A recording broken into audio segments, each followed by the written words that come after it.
நியூவாக ஒரு ஸ்போர்ட்ஸ் சேனலை இந்தியாவில் நெக்ஸ்ட் மந்த் லான்ச் பண்ண போகிறாங்க. அதை பற்றி தான் நம்ம இந்த வீடியோவில் பார்க்க போகிறோம்.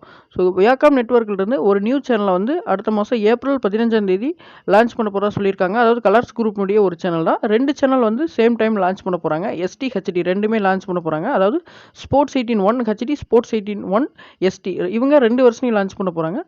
ஏப்ரல் 15 லான்ச் பண்ணுறதா சொல்லியிருக்காங்க. ஸோ ஒரு நாள் 2 நாளைக்கு முன்னாடி டெஸ்டிங் இவங்க பண்ணிவிட்டு டிடிஹெச் கேபிள் நெட்வொர்க் எல்லா இதுலேயுமே சேமாக எடுத்துருவாங்க. ஸோ ஹெச்டி வெர்ஷன் வரதுக்கு லேட்டானாலும் ஆகும். ஏன்னா இப்போ வரைக்கும் சோனி 10.4 ஹெச்டி பார்த்தீங்கன்னா சன் டைரக்டில் மட்டும்தான் ப்ளே ஆகிட்டு இருக்கு. எந்த ஒரு டிடிஹெச்லையுமே இன்னும் ஹெச்டி எடுக்கல. எஸ்டி வெர்ஷன் மட்டும்தான், தமிழ் வெர்ஷன் மட்டும்தான் போயிட்டுருக்கு. அதனால் ஃபஸ்ட்டு எஸ்டி வெர்ஷன் எடுத்துருவாங்க. அடுத்து ஹெச்டி வெர்ஷனை 1 or 2 இல்லைன்னா 1 week 2 weekல கண்டிப்பாக எடுத்துருவாங்க. இந்த வியாகாம் 18 நெட்வொர்க் இந்த ஸ்போர்ட்ஸ் சேனலில் லான்ச் பண்ணாங்க அப்படின்னா கண்டிப்பாக இந்தியாவில் இருக்கக்கூடிய மிச்ச 2 கம்பெனிக்கும் போட்டி தருவாங்க, காம்படிஷன் வரும் அப்படின்னு தான் நான் கண்டிப்பாக சொல்லுவேன். ஏன்னா ஸ்டார் சோனி நெட்வொர்க் இது இப்போ இந்தியாவிலே இருக்கக்கூடிய ஒரு டாப் ஸ்போர்ட்ஸ் சேனல் அப்படின்னு தான் சொல்லணும். ஏன்னா one sports, star sports 3, so ஒரு சில சேனல் எதுக்கு இருக்குன்னே தெரியல. ஸோ அதுபோல் இந்த சேனல் போயிடாது அப்படின்னு தான் நான் சொல்லுவேன். ஏன்னு கேட்டிங்கன்னா இவங்க சேனலை லான்ச் பண்ணுறதுக்கு முன்னாடி ஒரு சில ஃபுட்பால், கிரிக்கெட் மேட்சஸ் எல்லாமே ஒப்பந்தம் போட்டிருக்கிறாங்க.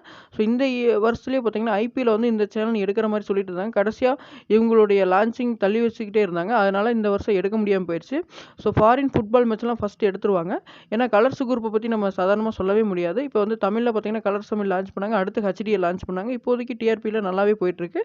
இவங்களுடைய வியாகாம் 18 நெட்வொர்க் எல்லாமே பார்த்தீங்கன்னா ஓரளவுக்கு பேர் இருக்குது. சோனி, ஸ்டார் நெட்வொர்க் மாதிரி அடுத்தடுத்த வரிசையில் இவங்க இருக்காங்க. அதனால் ஸ்போர்ட்ஸ்லேயும் இவங்க கால் பதிச்சாங்க அப்படின்னா கண்டிப்பாக ஸ்டார் சோனி நெட்வொர்க்கு காம்படிஷன் தருவாங்க.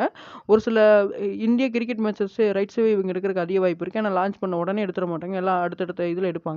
ஸோ அதனால இவங்க முன்னாடி நல்லா பிளான் பண்ணிட்டு இருக்காங்க. இவங்க இந்த சேனலை லான்ச் பண்ணதுக்கப்புறம் குவாலிட்டி எப்படி இருக்குது, எப்படி டெலிகாஸ்ட் பண்ணுறாங்க எல்லாமே நம்ம வீடியோவில் பார்க்கலாம். ஸோ இப்போதைக்கு இந்த அப்டேட் தான் கிடச்சிருக்கு. இந்த வீடியோ பிடிச்சிருந்து அப்படின்னா ஒரு லைக் பண்ணுங்கள். இந்த வீடியோ மறக்காமல் உங்கள் ஃப்ரெண்ட்ஸுக்கு ஷேர் பண்ணுங்கள். தேங்க்ஸ் ஃபார் வாட்சிங்.